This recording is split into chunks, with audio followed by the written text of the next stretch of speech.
Hello friends, welcome back. આપણે આજે unit 9 જોઈએ, રીડ 1, જેનું ટાઇટલ છે વોટર એન્ડ એલેક્સિર ઓફ લાઈફ. એલેક્સિર મતલબ અમૃત, પાણી, જળ એ જીવનનું અમૃત છે. તો શા માટે એવું કહેવામાં આવ્યું છે, જળને અમૃત શા માટે કહેવામાં આવ્યું છે, એ આપણે આ યુનિટમાં આજે જોઈશું. પેજ નંબર 100 ઉપર તમે ઝડપથી બુક લઈને રેડી થઈ જાઓ. Unit 9, read 1, water and elixir of life. Man has through the ages craved in vain for an imaginary elixir of life, the divine Amrit. Elixir એટલે અમૃત. થ્રુ ધ એજીસ, એજ એટલે યુગ, યુગોથી, ઘણા બધા યુગોથી માણસની એક ઈચ્છા રહેલી છે, ક્રેવ્ડ ઇન વેઇન, જે વ્યર્થ ગયેલી છે. માણસની ઘણા યુગોની ઈચ્છા જે વ્યર્થ ગઈ છે. શાની ઈચ્છા? For an imaginary elixir of life. Imaginary એટલે કાલ્પનિક, એલેક્સિર એટલે અમૃત, જીવનનું કાલ્પનિક અમૃત. શું? ધ ડિવાઇન અમૃત, પવિત્ર અમૃત આપણે જેને કહીએ છીએ. તો દરેકને ખ્યાલ હશે કે અમૃત પીવાથી શું થાય? તો માણસ ક્યારેય મરે જ નહીં, અમર થઈ જાય. પણ આ અમૃત શું છે ખરું? ના, આ કાલ્પનિક છે.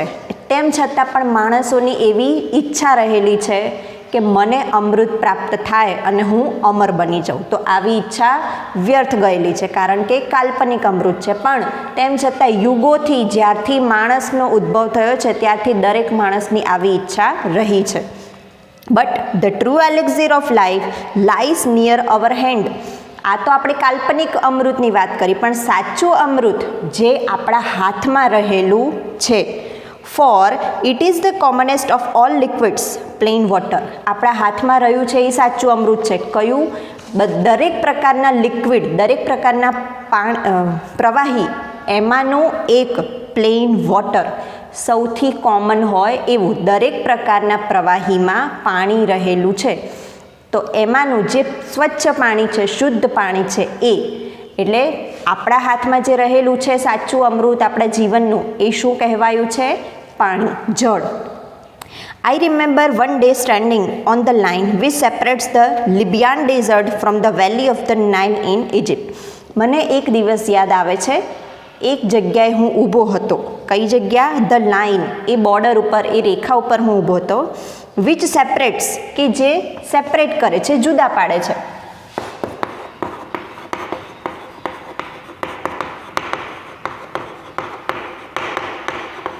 કોને જુદા પાડે છે? The Libyan desert. Libyan desert, desert એટલે રણ. લિબિયન રણ from the valley of the Nile in Egypt, જે નાઇલની ખીણ છે એનાથી જુદું પાડે છે. કઈ જગ્યાએ? ઇજિપ્તમાં. એટલે એક જગ્યા એવી છે ઇજિપ્તમાં કે એક આપણને એ જગ્યાએ ઊભા રહીએ તો ખ્યાલ આવે કે રણ અને ખીણ બંને સાથે સાથે જ છે. પણ એક એવી લાઈન જાણે દોરાઈ હોય જેનાથી ખ્યાલ આવે કે એ બંને જુદા પાડે છે. એટલે એક જ લાઈનની આ બાજુ લિબિયન ડેઝર્ટ છે, જ્યારે બીજી બાજુ વેલી ઓફ નાઇલ છે. વેલી એટલે ખીણ, નાઇલ એ નદીનું નામ છે. એટલે એક બાજુ નદીની ખીણ છે, જ્યારે તરત એને અડીને રણ છે. ઇજિપ્તની વાત છે. On one side was visible sea of the sand without a patch of green or single living thing. એક બાજુ જોઈ શકાય એવો દરિયો. શાનો દરિયો? સેન્ડ, રેતીનો દરિયો. Without patch of green or single living thing, કે જેની અંદર એક નાનકડું લીલા કલરનું આપણને કોઈ જ પેચ દેખાતો નથી, મતલબ કે કોઈ જ વનસ્પતિ નથી. અને સિંગલ લિવિંગ થિંગ, કોઈ એકાદું પણ સજીવ ત્યાં જોવા મળતો નથી. એટલે એવું વિશાળ માત્ર રેતીનું રણ છે. બીજી બાજુ on the other side lie one of the greatest, most fertile and densely populated area steaming with life and vegetation. બીજી બાજુ વિરોધી છે. ધ ગ્રેટેસ્ટ, સૌથી મોટું, મોસ્ટ ફર્ટાઇલ, સૌથી વધારે ફળદ્રુપ, એન્ડ ડેન્સલી પોપ્યુલેટેડ એરિયાઝ, ખૂબ જ ભરાયેલો area, teeming with life and vegetation, કે જેની અંદર લાઈફ રહેલી છે, વેજીટેશન પણ રહેલું છે. એટલે એક બાજુ જરાય લાઈફ નથી, કોઈ જ નહીં, કારણ કે ત્યાં ન તો વેજીટેશન થાય છે ન કોઈ સજીવ રહે છે. જ્યારે બીજી બાજુ લાઈફ રહેલી છે, સાથે સાથે ત્યાં વેજીટેશન એટલે કે પ્લાન્ટેશન પણ થાય છે અને સૌથી વધારે ફળદ્રુપ જગ્યા છે. તો આ કેવી કલ્પના આપણે કરીએ તો ખ્યાલ આવે કે કેવી જગ્યા થઈ કે એક બાજુ રણ છે અને એને અડીને જ એક બાજુ અતિશય ફળદ્રુપ એવી જમીન છે કે જ્યાં જીવન ઉભરાય છે. What made this wonderful difference? હવે આ ડિફરન્સ બનાવ્યો કોણે? આવું કેવી રીતે શક્ય થયું? Why it is the water of the river Nile flowing down to the Mediterranean from its source. બસ સિમ્પલ છે, કારણ કે ત્યાં મેડિટેરિયનમાંથી સ્ત્રોત પ્રાપ્ત કરીને જે નાઇલ નદીનું પાણી ત્યાં વહે છે, એટલે કે ત્યાં પાણી છે, નદીનું પાણી વહે છે તો જીવન શક્ય છે. જ્યારે બીજી બાજુ રણ છે, પાણી જ નથી, એટલા માટે ત્યાં જીવન શક્ય નથી. Geologists tell us that the entire soil of the Nile Valley is the creation of the river itself. જીઓલોજિસ્ટ ભૂસ્તરશાસ્ત્રીઓ એવું કહે છે કે સમગ્ર જમીન જે નાઇલની ખીણમાં રહેલી છે એ નદીએ જાતે બનાવેલી છે. એટલે નદી હતી તો ત્યાં જમીન થઈ અને ત્યાં એ જમીન ફળદ્રુપ પણ થઈ શકી. Egypt in fact was made by its river, અને ઇજિપ્ત પણ એ નદી દ્વારા જ બનાવેલું છે. Its ancient civilization was created and is sustained by the life-giving waters which come down year after year with unfailing regularity. Ancient એટલે અતિશય જૂનું, પુરાણું, પ્રાચીન.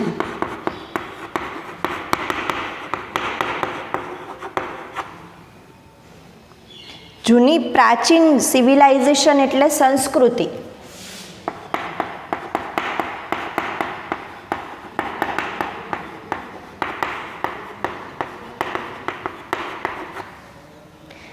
એ થઈ હતી રચના, મતલબ કે જૂની સંસ્કૃતિની રચના થઈ હતી અને sustained by the life giving waters, જે હજુ ચાલી આવી છે. શાના કારણે?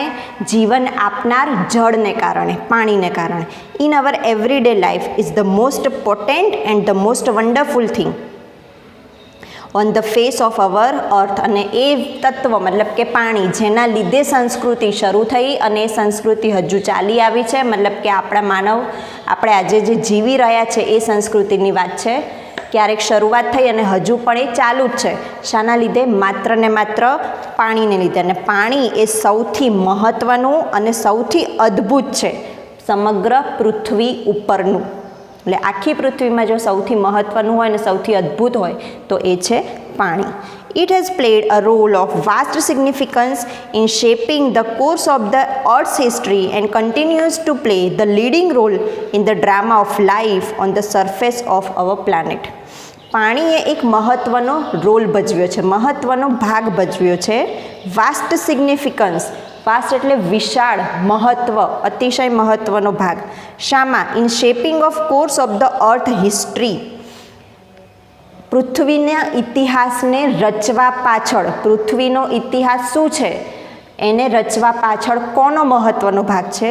પાણીનો. And continues to play the leading role in the drama of life. એ ઇતિહાસથી શરૂ કરીને એ રોલ હજુ પણ ભજવાઈ રહ્યો છે, મતલબ કે હજુ પણ માનવ સંસ્કૃતિ અને સાથે સજીવ જે પૃથ્વી પર આપણને જુદી જુદી પ્રજાતિઓના જોવા મળે છે એ હજુ પણ જીવી રહ્યા છે. On the surface of our planet, આપણા ગ્રહની સપાટી ઉપર આપણે જે જીવન જોઈ રહ્યા છે એ ભૂતકાળથી શરૂ થઈને હજુ પણ ચાલુ છે. શાના કારણે? માત્ર ને માત્ર પાણીને કારણે. Water adds much to the beauty of the countryside, be it just a little stream trickling over the rocks or a little pond by the wayside where the cattle satisfy their thirst of an evening. કન્ટ્રીસાઇડ એટલે ગ્રામ્ય વિસ્તાર.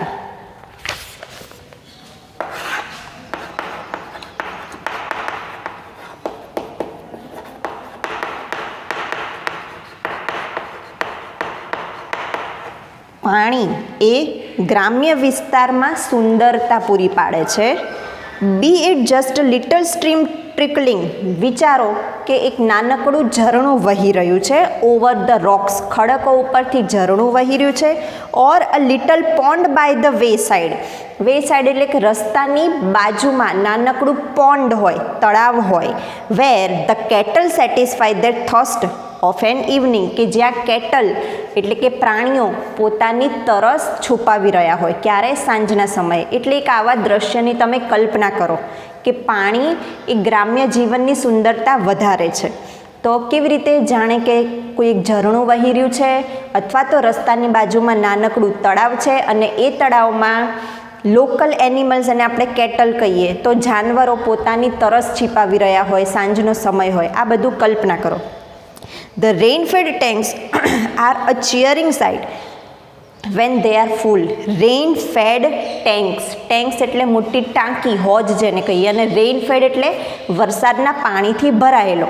એટલે વરસાદી પાણીથી ભરાયેલી tanks એ ચીયરિંગ site છે when they are full, જ્યારે એ આખું ભરાઈ જાય. માની લો કે બહુ જ મોટો હોજ છે, એ ભરાયેલો હોય છે આખો, ત્યારે આપણને જોવાની મજા આવે છે. એટલે જ્યારે પાણીથી છલોછલ કોઈ જગ્યા આપણે જોઈએ છે તો ખૂબ જ સુંદર બની જાય છે. This tanks play a vital role in South Indian agriculture. આપણા દક્ષિણ ભારતની ખેતીમાં આવી ટેન્ક, આવા પ્રકારના હોજ પાણીથી ભરેલા, એ ખેતીમાં બહુ જ મહત્ત્વનો ભાગ ભજવે છે.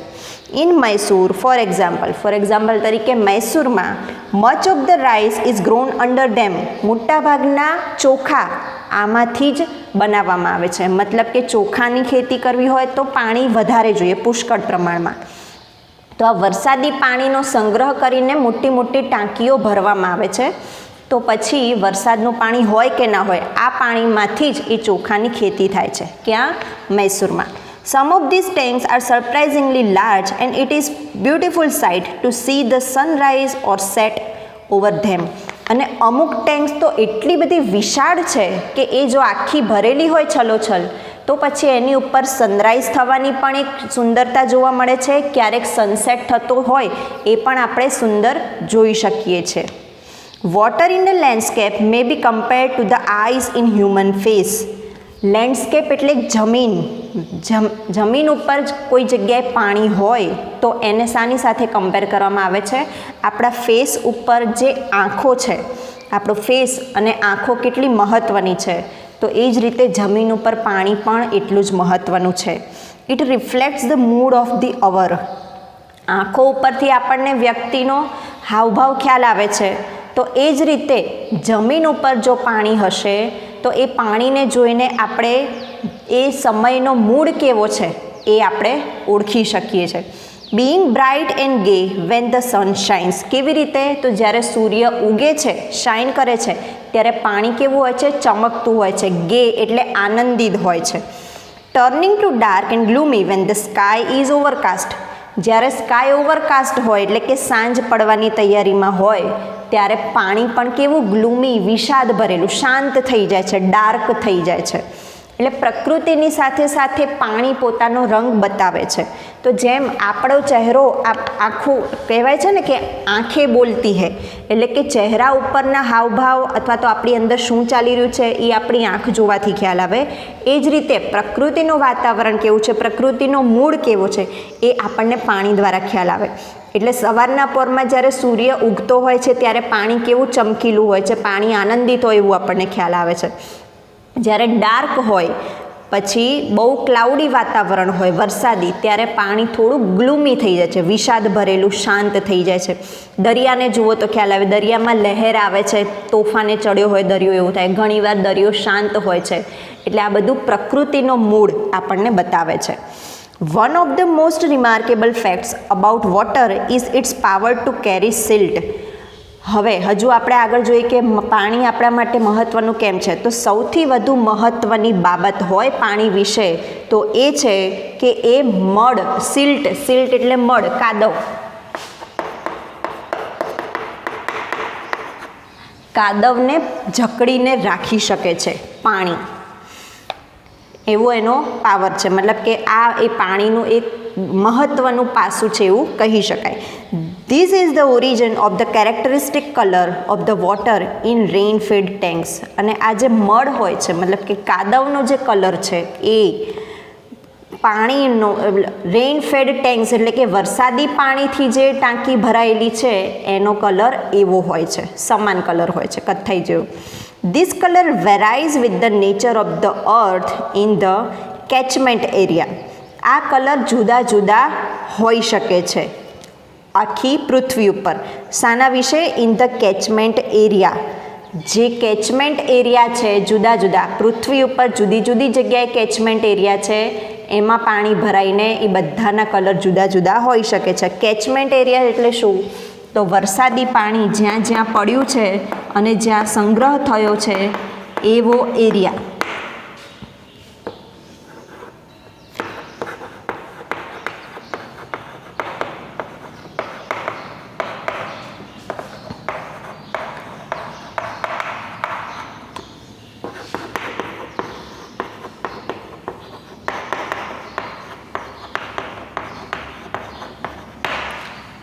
વેર rain falls and water flows in the river. કે જ્યાં વરસાદ પડે છે અને વરસાદી પાણી પાછું નદીમાં મળી જાય છે, તો એ વરસાદી પાણીનો કલર એ નદીમાં મિક્સ થાય છે, તો એ મુજબ જુદા જુદા કલરનું પાણી જોવા મળે છે. તો પૃથ્વી ઉપર જેટલા પણ આવા કેચમેન્ટ એરિયા છે જ્યાં વરસાદનું પાણી મળે છે ત્યાં જુદા જુદા કલર હોઈ શકે છે. Swiftly flowing water can carry fairly large and heavy particles. કેવી રીતે? સ્વિફ્ટલી એટલે ઝડપથી, ઝડપથી વહેતું પાણી.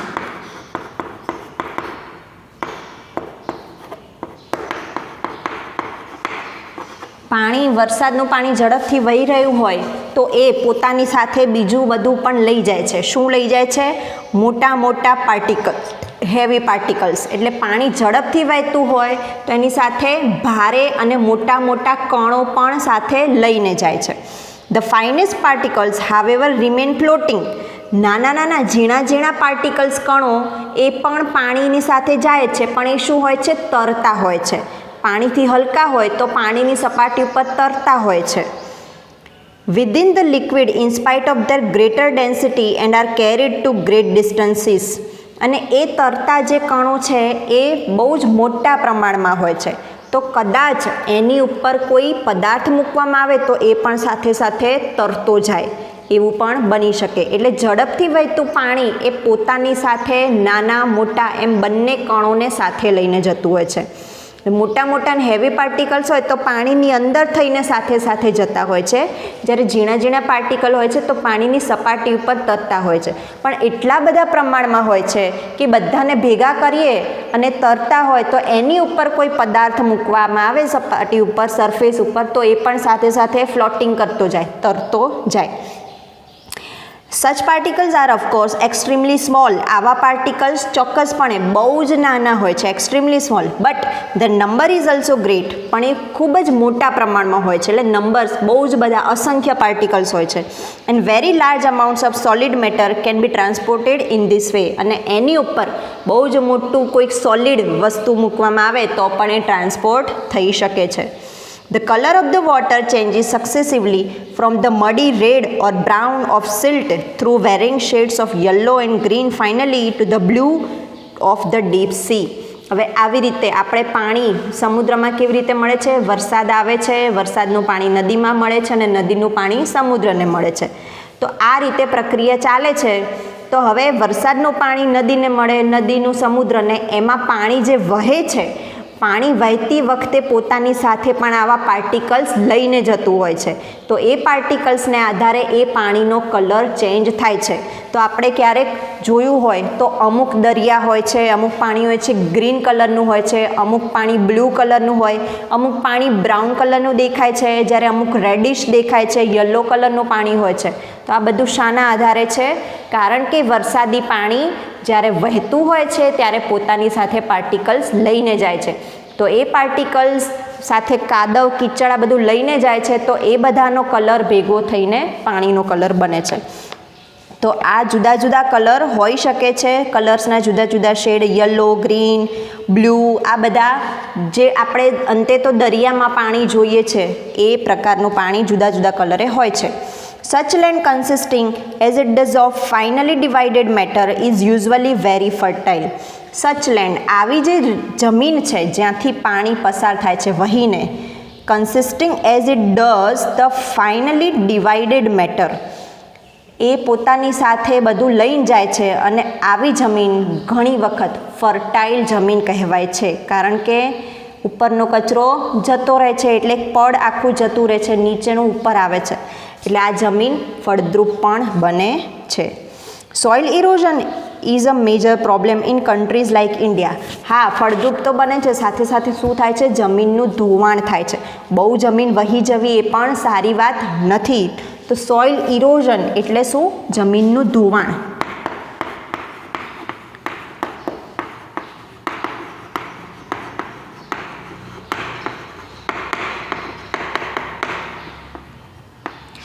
જમીનનું ધોવાણ એ આપણા ઇન્ડિયા જેવા કન્ટ્રીમાં બહુ મોટો પ્રોબ્લેમ છે.